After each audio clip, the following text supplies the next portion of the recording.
గురుభ్యో నమ. మాతృదేవోభవ, పితృదేవోభవ, ఆచార్య దేవోభవ, అతిథి దేవోభవ. ఎలా ఉన్నారు? బాగున్నారా? మీ సత్సాంగత్యం, నిజంగా మీ సాంగత్యం నాకెంతో సంతోషంగా ఉందండి. మీ స్నేహం, మీ ఆదరాభిమానాలు. సరే, సాంగత్యము, మంచి సాంగత్యము అంటే ఒక కథ గుర్తుకొచ్చిందండి. నిజంగా మీతో ఇట్లా వీడియో మొదలు పెట్టగానే ఈ కథ చెప్తే బాగుంటుంది అనిపించింది. అదేంటో తెలుసా? ఒక రాజ్యం అనుకోండి, ఊరు అనుకోండి, ఒక బజార్లో ఒక బోయవాడు చిలకలు అమ్ముతున్నాడు. 2 పంజరాలు తెచ్చాడు. 2 పంజరాల్లో ఒక్కొక్క చిలక, అంతే కదా. 2 పంజరాల్లో ఒక చిలక తెచ్చాడు. ఒక చిలక ఖరీదేమో 500, ఇంకో చిలక ఖరీదేమో 5 రూపాయలు. ఒకటి 500, ఒకటి 5 రూపాయలు. కానీ ఒక కండిషన్ పెట్టాడు. ఏంటంటే 500ది కొంటే 5 రూపాయలది ఖచ్చితంగా తీసుకోవాలి. 5 రూపాయలది కొనుక్కుంటే 500ది కొనక్కర్లేదు, ఇచ్చేస్తాడనమాట. ఈ కండిషన్ పెడతాడు. సరే, ఆ దేశపు రాజు ఆ బజారుకు వస్తూ ఈ బోయవాడు మాటలు విని, ఇదేంటి విచిత్రంగా 500 కొంటే 5 రూపాయలు ఖచ్చితంగా కొనుక్కోవాలి, ఈ కండిషన్ ఏంటి, సరే చూద్దామని ఆయన ఆ బోయవాడి దగ్గరికి వచ్చి అడుగుతాడు. ఏం నాన్న, రెండూ చూస్తే ఒకే విధంగా ఉంది, మరి దీంట్లో వ్యత్యాసం ఏంటి, ఎందుకు ఇలా భేదం, ఎందుకు రెండు రేట్స్ పెట్టామని అడుగుతాడు. రాజుగారు, ఈ రెండింటిని మీరే దాని వ్యత్యాసాన్ని కనుక్కోండి అని చెప్తాడు. అయితే రాజుగారు 500 చిలకని, దాంతోపాటు 5 రూపాయల చిలకను కూడా తీసుకుని తన మందిరానికి వెళ్ళిపోతాడు. రాజమందిరానికి వెళ్ళిపోతాడు. రాత్రి పడుకునే ముందు తన బెడ్ ఉంటుంది కదా, సైన మందిరం, తన మంచం దగ్గర ఈ 500 రూపాయల చిలకని పెట్టుకుని పడుకున్నాడు.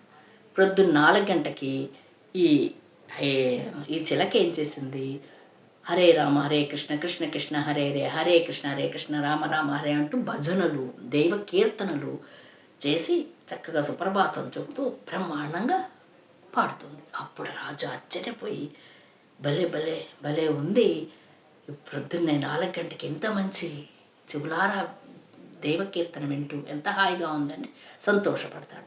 ఆ మరుసటి రోజు సరే ఇది ఏం చేస్తుందో చూద్దామని ఈ 5 రూపాయలు ఉన్న చిలక ఉంది కదా పంజరంలో, ఆ పంజరాన్ని తీసుకెళ్ళి తన దగ్గర పెట్టుకుని ఈ 500ని పక్కకు పెడతాడు. సరే, ఇది కూడా మంచం పక్కన కూర్చుంటుంది. ప్రొద్దున్నే మరుసటి రోజు 4 గంటకి ఇది లేచి దీనికి దుర్భాషలు ఆడుతుంది అనమాట. ఏదో ఒకటి పిచ్చి మాటలు, కోపం, అదే చెడ్డ మాటలు మాట్లాడుతుంది, దుర్భాషలు మాట్లాడుతుంది. ఏమీ ఇదిగా ఉండదు, వినసొంపుగా ఉండదు, మాట్లాడుతుంటుంది. అప్పుడు రాజుగారు కోపం వచ్చేసి, అరే ఏంటిది, ప్రొద్దున్న ఇలాంటి మాటలు వినాల్సి వస్తుంది, భటుల్ని పిలిచి ముందు ఈ చిలకను తీసుకెళ్ళి చంపేవతలు పారేయండి అని ఆజ్ఞాపిస్తాడు. అప్పుడు ఈ 500 చిలక అక్కడే ఉంది కదా పక్కనే, అది తొందరగా ఎగురుకుంటూ వచ్చి రాజా వినయంగా వేడుకుంటుంది. రాజా, ఆ చిలకని ఏమీ అనొద్దు, అది నా సోదరుడే అంటుంది. నేను చెప్పేది వినండి సావధానంగా అని చెప్తుంది. అది నా సోదరుడు, మేమిద్దరము ఒక్కటేసారి వలలో చిక్కుకున్నాము, బోయవాడు వలలో చిక్కుకున్నాము. నన్నేమో ఒక సాధువు తీసుకెళ్ళి తనకు వచ్చిన దైవకీర్తనలు నేర్పించాడు. నా సోదరునేమో ఒక